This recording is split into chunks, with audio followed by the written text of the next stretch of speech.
Tout le plaisir est pour moi de vous présenter ce journal, mesdames, messieurs, à la une ce soir. Kisangani, ville pilote d'un vaste projet de construction des logements sociaux. Ce mercredi, Alexis Guizarro, ministre d'État de l'Urbanisme et Habitat, a procédé à la pose de la première pierre, cela en présence de plusieurs autorités civiles et militaires. Et puis, à l'occasion de la journée mondiale des droits de l'homme célébrée chaque 10 décembre, institutions et organisations civiles se mobilisent pour rappeler l'importance de la dignité, la liberté et l'égalité. Une journée qui met en lumière la nécessité de renforcer la protection des droits fondamentaux partout dans le monde. Ça sera tout pour les titres. Mesdames, Messieurs, bonsoir et bienvenue aux 20h. Face aux parlementaires réunis en congrès, le président de la République, Félix Antoine Tshisekedi, a fait l'état des lieux sur la situation sécuritaire qui prévaut dans l'est de la RDC. Pour le chef de l'État, il ne s'agit pas d'une rébellion interne, mais une agression par procuration en accusant le Rwanda de soutenir militairement le M23. On écoute le président de la République. Tenant compte à chaque fois de la dynamique changeante du théâtre des opérations, j'ai engagé une reconfiguration en profondeur de notre dispositif de défense avec la réorganisation de certains commandements opérationnels, le redéploiement de moyens sur les fronts prioritaires, le renforcement du renseignement et une lutte résolue contre les réseaux de contrebande qui financent la guerre.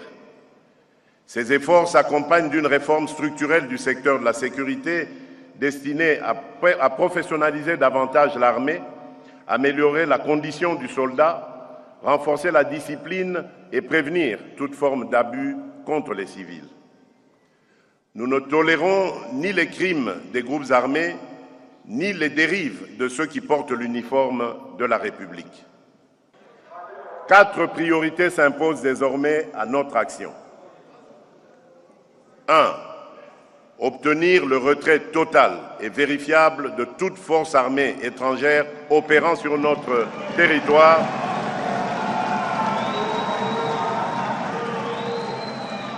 qu'elle soit officielle ou dissimulée derrière des groupes relais. 2. Couper les circuits financiers et logistiques de la violence en éradiquant l'exploitation illicite de l'or, du coltan, du cobalt et d'autres ressources,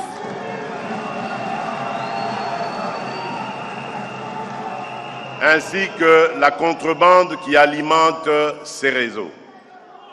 3. Assurer la protection effective des civils, en particulier des femmes et des enfants, et garantir l'accès humanitaire aux zones affectées. Et enfin, 4e priorité, ancrer la paix dans la durée, en combinant fermeté sécuritaire, relance du développement local et démarche de réconciliation au plus près des réalités de chaque communauté. Félix Tshisekedi a reçu en audience le gouverneur du Lualaba, Fifi Masuka, pour évaluer la situation préoccupante des tensions qui opposent les exploitants artisanaux aux détenteurs privés de concessions minières. Soucieux de préserver la stabilité dans cette province stratégique, le chef de l'État a donné des instructions claires en vue d'un apaisement rapide du conflit. Un reportage de nos confrères de la presse présidentielle. Depuis quelque temps, une tension est observée sur des sites des sociétés minières privées de la province de Lualaba à cause de la présence des creuseurs artisanaux. Préoccupée par cette situation, la gouverneure de la province de Lualaba, Fifi Masuka, est venue faire part au chef de l'État de cette situation et obtenir du garant de la nation des orientations pour apaiser la tension. La gouverneure du Lualaba a affirmé avoir proposé au chef de l'État une feuille de route dans les soucis de trouver des solutions afin de caser tous les artisanaux qui envahissent des sites miniers privés. L'artisanat en RDC, c'est une activité qui est légale, mais ils ne doivent pas être dans les sites qui sont les sites des sociétés privées, ils doivent être dans les zones d'exploitation artisanale. Et le travail est en train de se faire par par les instructions du président de la République. Nous faisons un travail avec le ministre de Mines, avec le conseiller, avec les directeurs des CAMI pour trouver très très rapidement la solution par rapport à tous ces artisanaux qui envahissent les sites privés. Sur instruction du chef de l'État, affirme-t-elle, un travail est réalisé actuellement avec toutes les parties prenantes, notamment les ministres des Mines, pour trouver très rapidement la solution relative à cette situation. Madame Fifi Masuka a tenu à préciser que le directeur général du service d'assistance et d'encadrement des mines artisanales et de petite échelle, SAEMAP, qui est le service gouvernemental de la RDC dédié au soutien aux mineurs de cette catégorie et un partenaire clé de l'ITS-CI sur le terrain. Le travail s'est fait avec tout le monde. Le DG de SAEMAP étant sous la direction du ministre de Mines, le ministre des tutelles, et c'est lui qui participe au niveau de la réunion dont lui-même l'autorité suprême l'a décidé. C'est le ministre de Mines, c'est les directeurs généraux de CAMI, c'est la province ainsi que le conseiller qui sont en train de travailler, les DG de la GCAMI.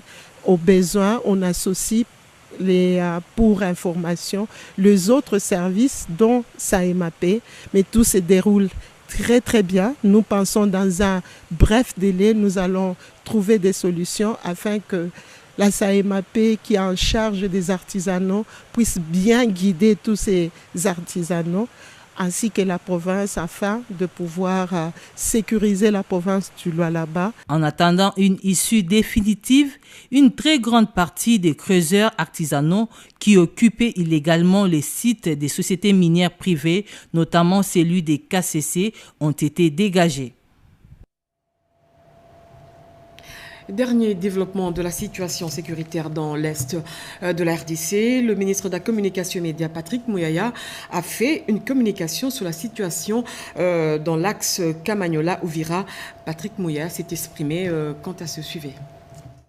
La situation qui se passe dans la partie est de notre pays est inacceptable, surtout après la signature de l'accord le 4 décembre dernier. Il y a 2-3 jours, on a déjà commencé à communiquer sur ce qui se passe dans l'axe Kamanyola-Ouvira en province du Sud Kivu.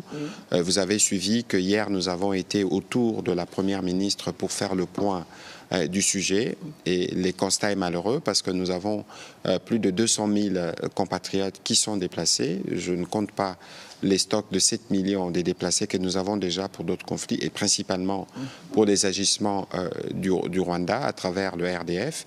Et donc ce soir, nous sommes encore malheureusement dans la difficulté de vous dire que plusieurs compatriotes ont perdu la vie. Beaucoup d'autres sont blessés parce que vous savez que depuis les dimanches derniers, à la suite d'ailleurs du communiqué de l'armée, nous avons fait le point des bombardements et des attaques qui partent du territoire rwandais. Bugarama, et qui ont des cibles notamment de structures civiles, des hôpitaux, des centres de santé, des maisons d'habitation.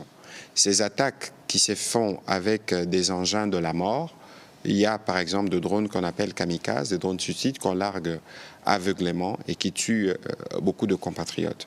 Et vous savez que généralement pour nos forces armées de la République démocratique du Congo, dans les règles d'engagement, nous tenons compte de plusieurs choses, notamment le fait que c'est sur notre territoire que ces violences se font et ce sont nos compatriotes qui perdent la vie ou qui sont blessés. Au moment où je vous parle, on a au moins déjà recensé 83 blessés.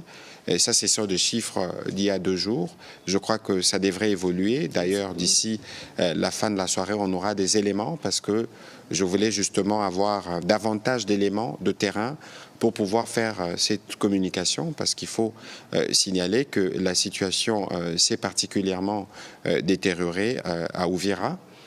Parce que, comme nous le savions déjà depuis plusieurs jours, il y a une violence inouïe qui s'est fait sur terrain et qui est porté directement par l'armée rwandaise dans l'objectif de s'aimer la mort et la désolation. Et donc, ce soir, on attend évidemment d'avoir un autre point plus complet de la situation du gouverneur Pouroussi tout à l'heure, mais je dois vous dire que nous avons été, le président de la République, la première ministre, tout le monde mobilisé pour suivre la situation des présidents.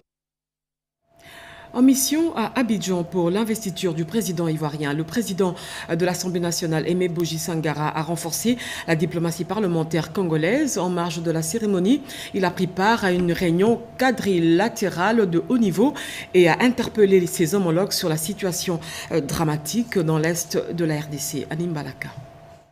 Et autour de la table, on a évoqué certaines questions d'intérêt commun. Nous sommes tous parlementaires.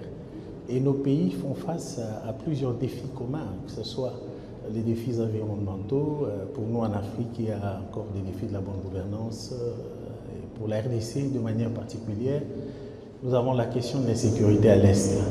Et donc, nous nous sommes convenus que nous pouvons agir ensemble, nous rapprocher davantage et agir ensemble pour avancer dans les réponses à ces différents défis. Par exemple, aujourd'hui, l'Est de mon pays fait face à une guerre injuste nous imposée par le Rwanda.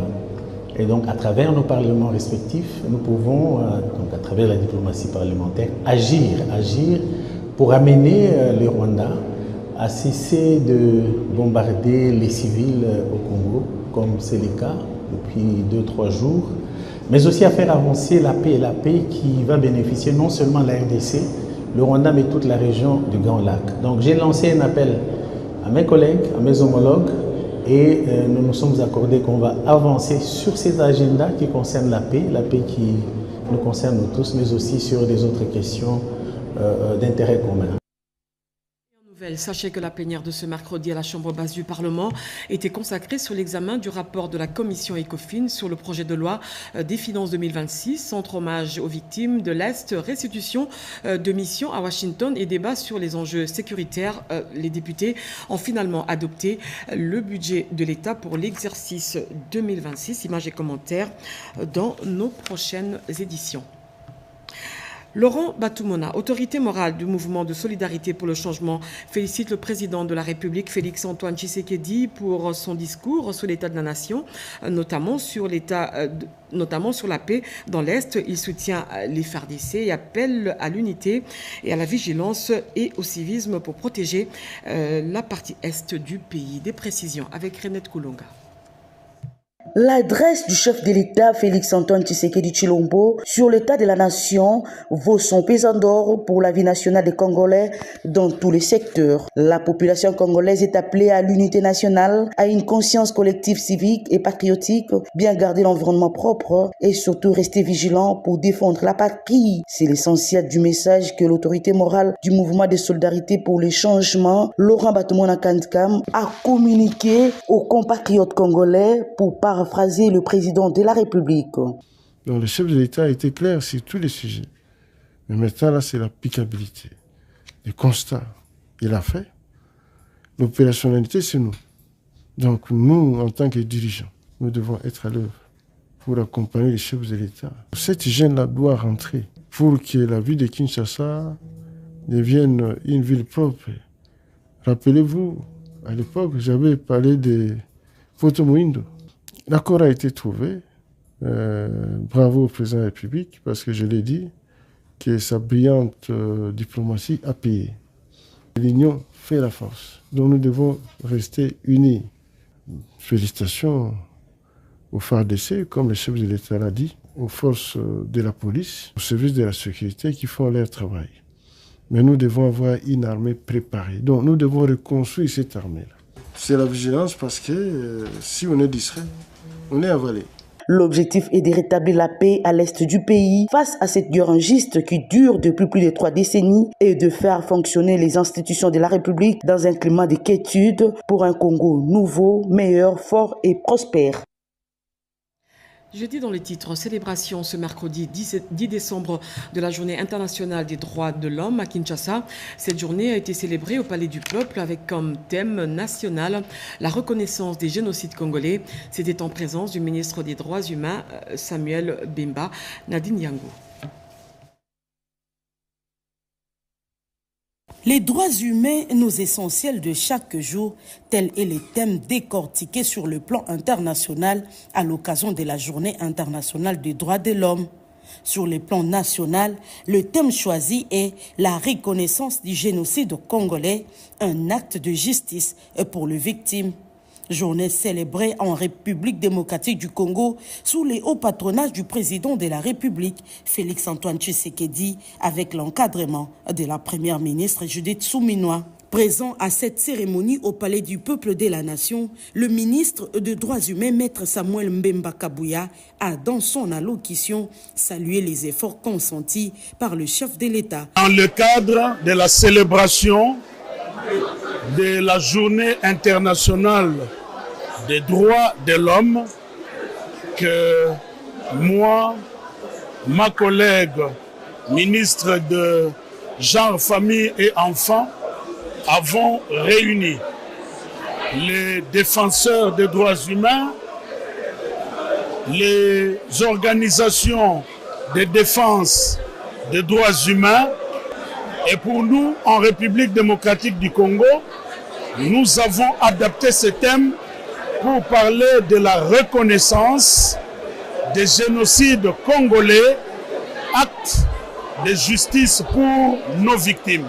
Plusieurs personnalités ont pris part à cette activité, notamment la ministre du Genre, Famille et Enfants, du directeur pays de BCNUDH, ainsi que du président de la Commission nationale des droits de l'homme. L'RDC et la Chine ont signé un accord de donation d'un bâtiment préfabriqué pour abriter le tribunal pour enfants. La cérémonie a eu lieu en présence du ministre d'État de la Justice et l'ambassadeur de la Chine en RDC, Erudis Kitutu, pour plus de détails. Cet accord de coopération signé entre la RDC et la Chine en présence du ministre d'État, ministre de la Justice et garde des Sceaux Guillaume Yefa et l'ambassadeur de Chine Zhao Bin vient renforcer une coopération déjà solide et ouvre la voie à des nouvelles initiatives. L'accès à la justice juvénile et rapprocher les services judiciaires. Accord portant octroi d'un bâtiment préfabriqué moderne destiné à l'installation du tribunal pour enfants au sein du ministère de la Justice. D'autres questions de coopération ont été évoquées entre l'ambassadeur de la RDC en Égypte, Jean-Baptiste Kassongo Musinga, et le ministre d'État de la Justice. Le renforcement de coopération judiciaire entre les deux pays, notamment en matière de formation, d'échange, d'expertise et de soutien technique aux institutions judiciaires. Enfin, une experte en lutte contre la traite des personnes a été également reçue par Guillaume Yefa. Cécile Meta est venue présenter au ministre d'État de la Justice un guide pratique conçu à l'intention des magistrats, officiers de police judiciaire, avocats et autres acteurs engagés dans la lutte contre la traite des êtres humains. L'outil vise à améliorer le mécanisme de prévention, de prise en charge et de répression de ce fléau. Une série d'activités qui confirment la volonté du ministre d'État de la Justice de renforcer son action dans l'amélioration de l'accès à la justice, la coopération internationale et la protection des personnes vulnérables. Pour une gestion efficiente des ressources humaines, le vice-premier ministre, ministre de la fonction publique, a doté l'inspection générale des finances d'un cadre organique. Le but est d'optimiser le rendement avec les ressources humaines de qualité. Nadine Kilocho, Cédric Kenena et Moki Maloma. Dans le souci de matérialiser la vision du président de la République, Félix-Antoine Tshisekedi Tshilombo, celle de permettre à tous les services publics d'être au rendez-vous des résultats, le vice-premier ministre, ministre de la fonction publique, Jean-Pierre Liaou, a doté ce mardi 9 décembre 2025 l'inspection générale de finances IGF en sigle d'un nouveau cadre organique. Nous ignorons l'importance que joue l'IGF dans notre pays, la marche de l'État, Le président de la République a émis le souhait de voir le gouvernement déployer des efforts conséquents pour lutter contre la corruption, le coulage des recettes, le détournement des deniers publics. On ne peut pas rendre cette ambition possible sans l'apport d'une IGF forte et outillée surtout par ressources humaines composées de personnes, des hommes et des femmes d'expérience. L'inspecteur général de finances, chef de service, Christophe Bitasimois, qui a réceptionné cet outil moderne de gestion, s'est dit très satisfait. Le cadre organique, c'est un point de départ. Ça va nous permettre de gérer efficacement nos ressources humaines, dont nous allons renforcer la capacité pour qu'elles puissent être à même de supporter la vision nouvelle de l'IGF. C'est une étape très importante. Pour nous, c'était un impératif d'efficacité dans le travail, mais aussi un impératif de conformité aux normes. Cet outil moderne de gestion va permettre à l'IGF de remplir pleinement son rôle dans l'amélioration de la qualité de la dépense publique et de la mobilisation des recettes publiques. À Kinshasa, gouvernement, entreprises et sociétés civiles ont ouvert les travaux d'amélioration du rapport ITIE-RDC 2023. L'objectif, renforcer la transparence dans la gestion des ressources extractives. Reportage. Dans la capitale congolaise, les parties prenantes de l'initiative pour la transparence des industries extractives se retrouvent. C'est pour examiner et améliorer le rapport ITIE-RDC 2023. Cette réunion du pôle de Kinshasa réunit autour de la même table les représentants des entreprises extractives, des institutions publiques et de la société civile. Pour apporter des améliorations au projet de rapport qui nous a été présenté par le consultant qui a été recruté pour élaborer ce rapport. Déjà dès aujourd'hui, les parties prenantes ont déjà engagé la discussion sur le fond. Tout ce qui est comme amélioration sera remis au consultant le moment venu pour qu'il puisse intégrer ou pas intégrer selon son opinion afin qu'il nous présente le rapport pré-final qui doit obtenir l'adoption du comité exécutif avant sa publication, avant le 31 décembre 2025. Appuyé par le projet encore de la Banque mondiale et placé sous la tutelle du COREF, cette rencontre est la première étape d'une série de 10 réunions organisées simultanément dans 9 autres villes du pays. Elles ont toutes un objectif commun, renforcer la transparence et la redevabilité dans le secteur extractif national.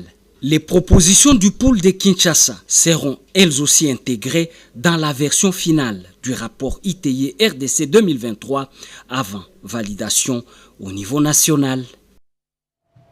L'RDC accélère la modernisation de la gestion de ses recettes non fiscales. À Kinshasa, la deuxième phase du déploiement et de la formation au logiciel Logirad se poursuit. L'objectif, offrir aux agents publics un outil moderne pour une question plus transparente et automatisée des recettes administratives et domaniales. Patricia Ongo et Papi Mbongo. Deuxième phase du déploiement et formation sur les logiciels de gestion de recettes administratives et domaniales. La modernisation de la gestion non fiscale constitue la clé de voûte de cette session de formation organisée autour de l'utilisation du logiciel Logirad, une plateforme numérique mise en place pour encadrer les recettes au niveau du pouvoir central. Ce logiciel permet une meilleure traçabilité tout en intégrant plusieurs modules clés pour automatiser la chaîne de perception. En digitalisant, on vise comme objectif de raccourcir le délai de travail. On dispose des statistiques fiables et puis il y a la transparence dans l'exécution des tâches ainsi que la sécurisation de la recette. Une initiative qui s'inscrit dans la vision du gouvernement congolais, celle de renforcer la transparence et d'optimiser la mobilisation de ressources publiques grâce aux outils numériques. En fait, c'est vraiment la procédure manuelle qui a été transcrite sur le plan électronique pour faciliter le travail aux utilisateurs, des taxateurs, aux ordonnateurs, aux receveurs et les autres intervenants de la chaîne de la recette. Et enfin, c'est pour permettre plus au gouvernement d'avoir plus de moyens en termes de ressources internes. Une étape importante vers une gouvernance plus performante.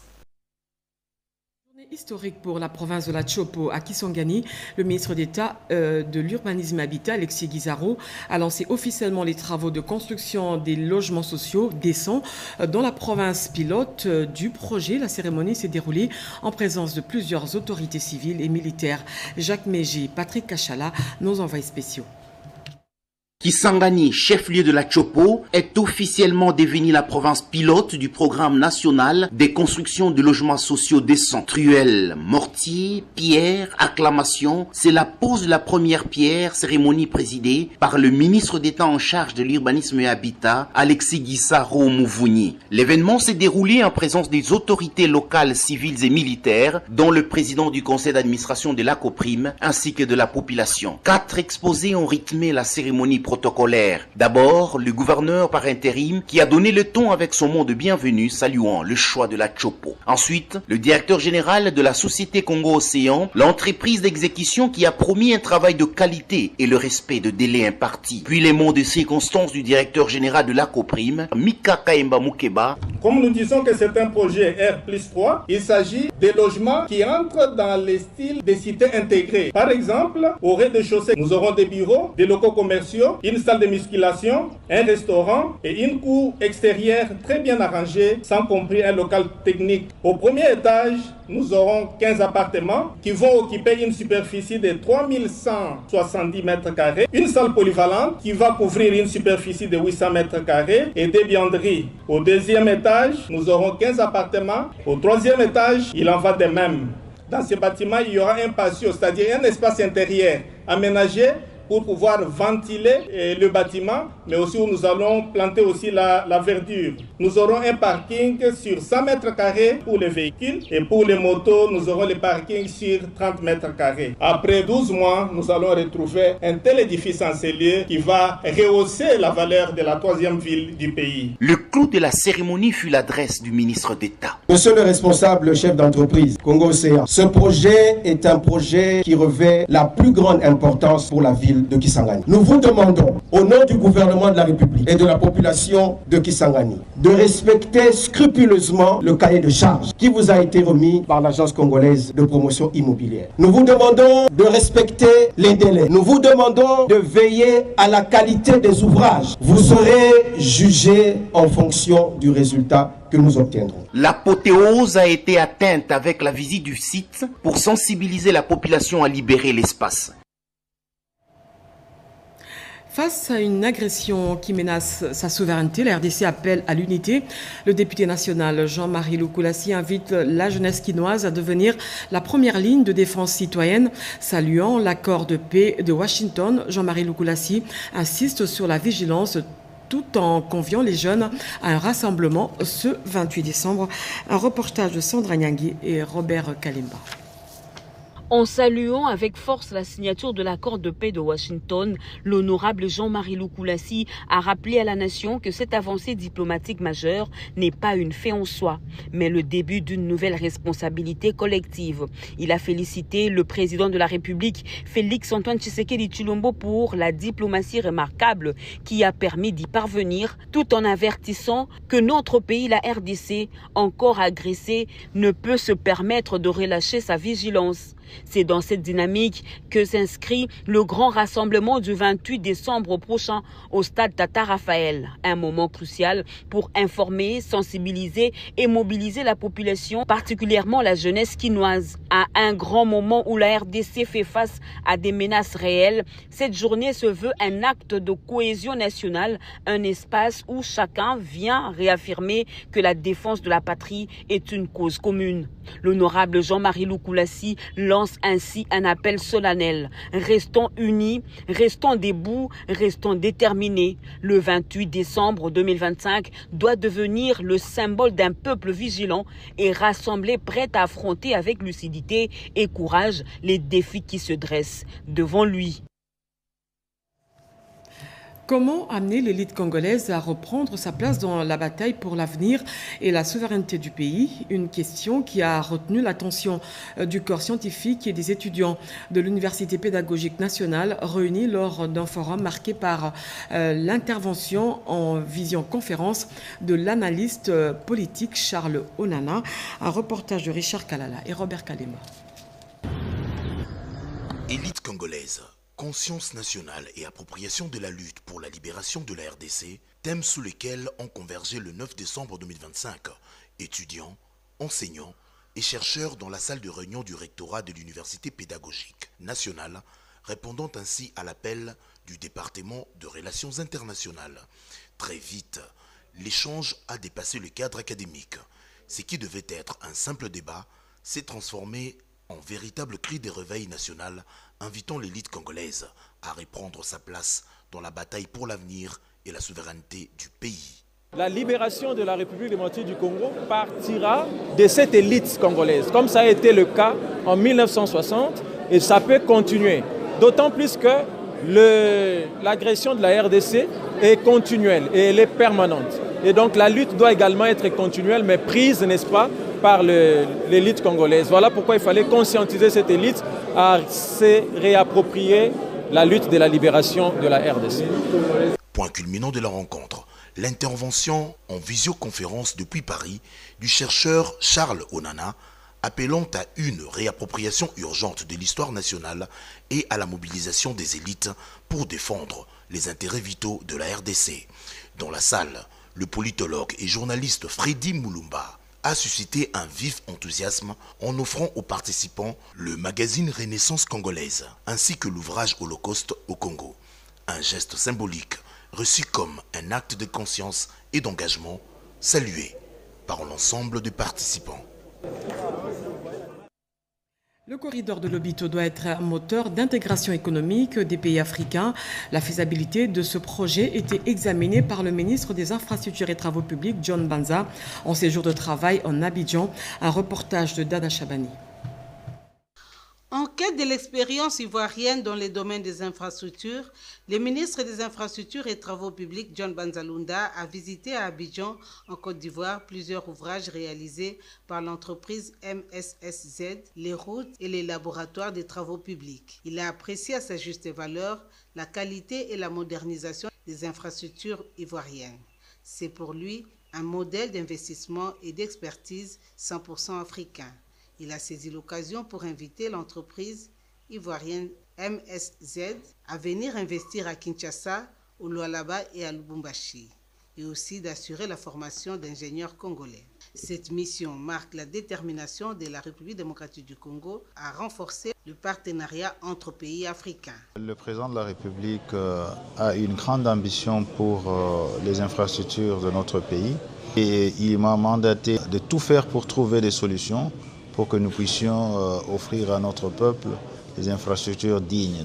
Avec une délégation de la Banque mondiale conduite par les directeurs de pôle infrastructure de l'Afrique de l'Est et australe, le ministre John Banzalunda a conféré avec son hôte sur les corridors de Lobito. Les deux parties tiennent à faire du corridor de Lobito un véritable moteur d'intégration économique sous-régionale et continentale. Pour le ministre John Banzalunda, l'apport de la Banque mondiale dans ce projet est capital, car le port de Lobito est un réel système de développement intégral qui va favoriser l'interconnexion avec d'autres voies africaines. Le front diplomatique s'intensifie davantage après Washington. La ministre d'État aux Affaires étrangères, Thérèse Kaikwamba-Wagner, est arrivée à Berlin, en Allemagne, pour présider la 9e session de négociation RDC-Allemagne. À cette occasion, la chef de la diplomatie a intensifié le plaidoyer en faveur de la République démocratique du Congo. Giscard Koussema nous en dit plus. C'est au siège du ministère allemand du développement BMZ à Berlin que la 8e session des négociations intergouvernementales entre la République démocratique du Congo et l'Allemagne a été ouverte le lundi 8 décembre dernier par la ministre d'État, ministre des Affaires étrangères, coopération internationale, francophonie et diaspora congolaise, Madame Thérèse Kaikwamba-Wagner. La partie allemande, quant à elle, était conduite par la secrétaire d'État parlementaire. Cette session a permis aux deux parties d'aborder des questions dans des domaines clés de l'eau, de l'énergie, de l'agriculture, des mines et de la santé. C'est ce qui explique la présence aux côtés de la chef de la diplomatie congolaise, du ministre des Mines Louis Watoum et de plusieurs experts de chaque secteur. Au cours de cette session, les discussions ont porté sur deux axes principaux, à savoir la paix et la cohésion sociale et la préservation des bases naturelles de la vie. Au cours de la même journée, la ministre d'État s'est entretenue avec M. Andreas Michaelis von Gehr, ministère fédéral des Affaires étrangères de l'Allemagne. Les échanges ont porté sur les renforcements du partenariat bilatéral ainsi que sur les efforts régionaux en faveur de la paix dans la région des Grands Lacs, conformément aux accords de Washington. Les deux responsables ont également évoqué la recrudescence des violences à Uvira dans les Sud Kivu et leurs conséquences humanitaires. Poursuivant sa mission officielle, Madame Thérèse Kaikwamba Wagner a rencontré la ministre fédérale allemande de la coopération économique et du développement, Madame Rim Alabali Radovan. Les discussions ont porté sur la situation sécuritaire à l'est de la RDC et l'accès des populations aux premiers soins. La réouverture sécurisée de l'aéroport de Goma, les rôles de l'Allemagne en tant que présidente du groupe des contacts international et l'importance d'un plaidoyer continu lors de la réunion du 15 décembre, la prise des positions allemandes lors du Forum Global Gateway et les perspectives du Forum économique du 10 décembre organisé en marge des négociations intergouvernementales. Cette rencontre a permis de consolider l'orientation stratégique du partenariat RDC-Allemagne, articulée autour de la sécurité, du développement et du renforcement des investissements. En nouvelle, nous venons de l'apprendre de Georges Cauchy, secrétaire général aux ITP, la commission interministérielle en charge de la matérialisation de l'expropriation pour cause d'utilité publique dans les tracés de rocade sud-ouest et sud-est de la ville de Kinshasa, rappelle à l'attention des personnes affectées par le projet et actifs à exproprier, de planifier et de négocier les indemnisations ainsi que d'établir les rapports y afférents qu'elle transmet aux autorités compétentes. La commission interministérielle invite les personnes affectées à se rapprocher de la commission et réaffirme son engagement à la transparence dans la gestion des différends dans ce dossier. Le sénateur Dani Banza a eu un contact direct avec la population de Kisenga dans la province du Lualaba. Ce dernier les a sensibilisés sur l'amour de la patrie et la cohésion nationale. À cette occasion, un mémorandum contenant les desiderata de la population lui a été remis. Images et commentaires dans nos prochaines éditions. Et puis les membres de la plénière des deux commissions chargées de l'organisation du congrès extraordinaire et de la rédaction du nouveau statut de l'UDPS se sont exprimés pour fixer l'opinion sur le bon déroulement de leurs travaux. Un reportage d'Alain Bikaï. Nous, membres de la plénière des commissions préparatoires et de rédaction des statuts révisés de l'UDPS Tshisekedi, venons tristement de lire une correspondance datée du 2 décembre 2025, adressée par un groupe de participants aux travaux à monsieur le coordonnateur de la commission spéciale chargée de la rédaction des statuts et ses collaborateurs du bureau. Dans les concerns, ce groupe de 6 signataires de la lettre évoque un certain dysfonctionnement dans le déroulé des travaux liés au statut. Ils ont pris soin de réserver une copie de leur pamphlet, notamment à la haute autorité de référence. À la lecture de cette fameuse correspondance, la plénière des deux commissions note et déclare ce qui suit. Les 6 signataires de la missive ne représentent pas une masse critique susceptible de renverser la position des 132 membres restants de la commission spéciale de rédaction des statuts révisés du parti. Dans un jeu démocratique, la minorité doit accepter la position de la majorité et celle-ci doit avoir de la considération et du respect pour la minorité. Dans le cas présent, les groupes de 6 participants veulent imposer leur projet de statut à la majorité des 132 autres participants qui n'y ont pas adhéré. Et après le Congo central, la province du Kasaï adopte à son tour la digitalisation des recettes de l'État. Cette modernisation vise à sécuriser les opérations financières et maximiser les revenus publics. Les autorités provinciales saluent une avancée majeure dans la transparence et efficacité dans la gestion fiscale. Un reportage de Jean-Pierre Dolodemazou.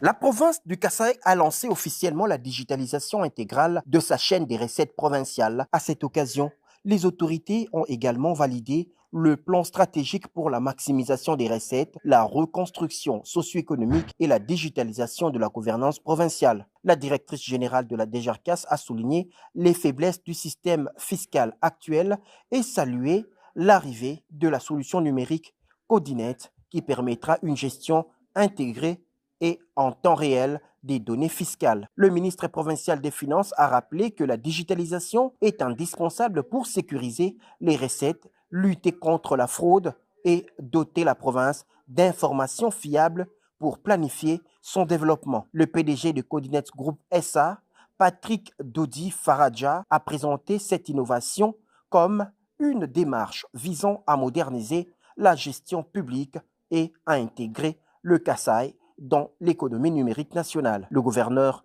a pour sa part affirmé que cette réforme s'inscrit dans la vision du chef de l'État, Félix-Antoine Tshisekedi Tshilombo, et vise une gouvernance plus transparente et performante. J'avais pris l'engagement solennel dans le volet de la gestion des finances publiques provinciales, celui de la digitalisation de l'administration fiscale dans l'administration financière provinciale, de lutter contre les circuits d'évasion et coulage des recettes et des détournements des deniers publics. Avec cette initiative, le Kasaï s'engage dans une nouvelle ère de modernisation, de discipline financière et de gouvernance.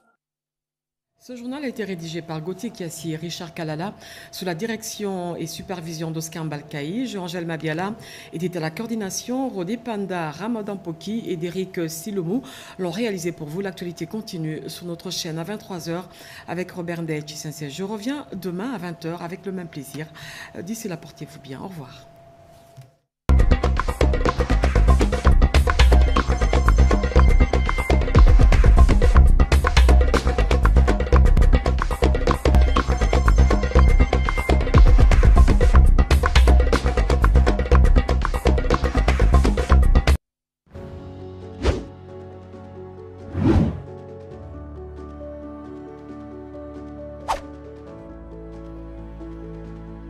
Nous en avons assez de violence en milieu universitaire. En ma qualité de ministre de l'Enseignement supérieur, universitaire, recherche scientifique et innovation, je m'engage à combattre toutes les violences en milieu universitaire. Le développement de la République démocratique du Congo repose sur la sécurité, la dignité et la liberté de chaque femme et de chaque jeune fille. Agissons maintenant avec détermination et sans compromis. Ensemble, travaillons pour un changement social qui respecte et promeut les droits des femmes et des filles dans la vie réelle que dans l'espace numérique. Tolérance zéro